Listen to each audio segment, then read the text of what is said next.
नमस्ते बच्चों। आज का विषय है वाद्यों के प्रकार यानी टाइप्स ऑफ म्यूजिकल इंस्ट्रूमेंट्स। अब हम इनकी विस्तार से जानकारी लेंगे। वाद्यों के चार प्रकार होते हैं। पहला तत्वाद्य, दूसरा सुषिर वाद्य, तीसरा अवनद्ध वाद्य और चौथा घन वाद्य। अब हम एक एक वाद्य प्रकार की विस्तृत जानकारी लेंगे। पहला प्रकार तत्वाद्यों के बारे में जानकारी लेंगे। तत्वाद्य की श्रेणी में स्वर या ध्वनि निकालने के लिए तार तथा स्ट्रिंग का उपयोग किया जाता है और इसको दो भाग में विभाजित किया गया है।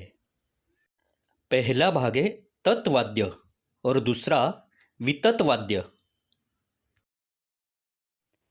तत्वाद्यों में वाद्य बजाने के लिए उंगलियां, मिज़राब और पत्ती का उपयोग किया जाता है। जैसे सितार बजाने के लिए मिज़राब का उपयोग होता है, गिटार बजाने के लिए पत्ती का उपयोग होता है।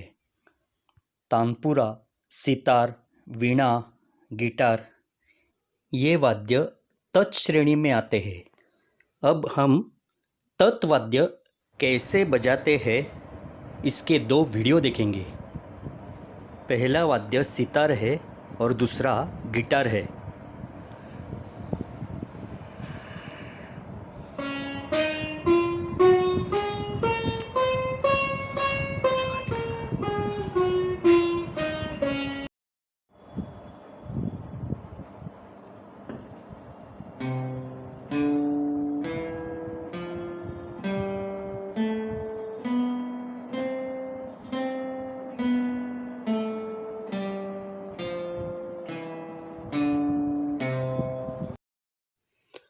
अब हम जानकारी लेंगे वितत वाद्यों की। तारों के ऊपर गज या बो के सहारे घर्षण करके स्वर या ध्वनि की निर्मिति की जाती है। वायोलिन, सारंगी जैसे वाद्य वितत श्रेणी में आते हैं। अब हम वितत श्रेणी में आने वाला वाद्य वायोलिन का एक वीडियो देखेंगे।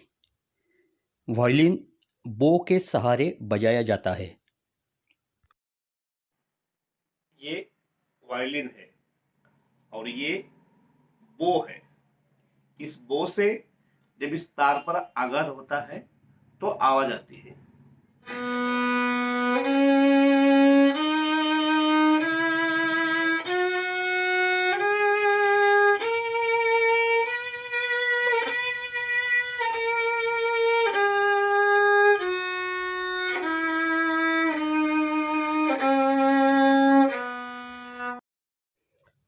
अब दूसरा प्रकार है सुषिर वाद्य।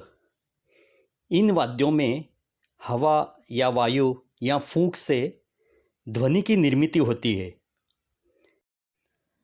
हारमोनियम, बांसुरी, शहनाई, शंख सुषिर वाद्य की श्रेणी में आते हैं।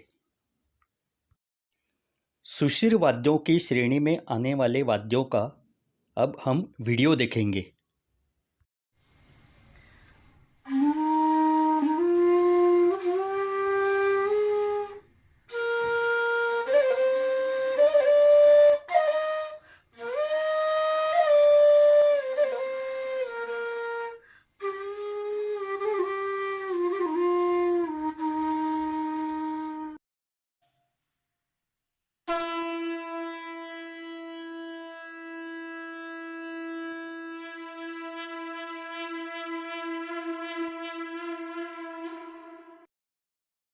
वाद्यों में तीसरा प्रकार है अवनद्ध वाद्य।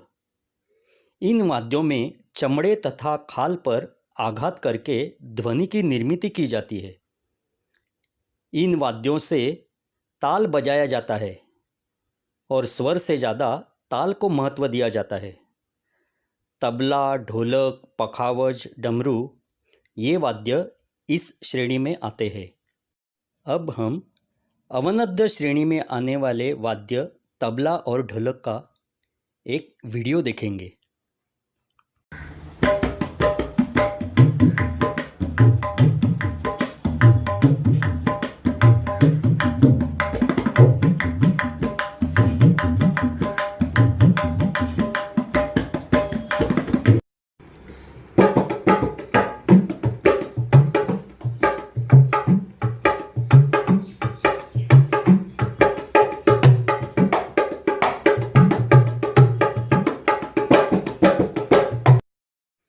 वाद्यों की श्रेणी में चौथा प्रकार है घन वाद्य।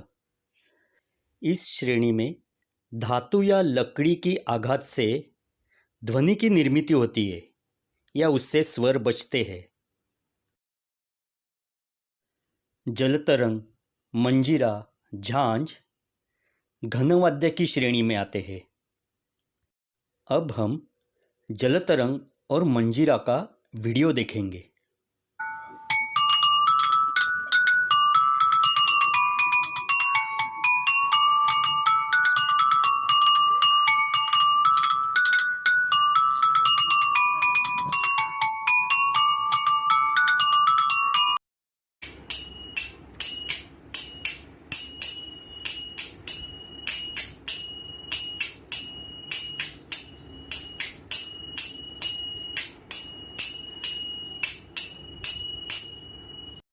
बच्चों, आज हमने वाद्यों के 4 प्रकार की जानकारी ली।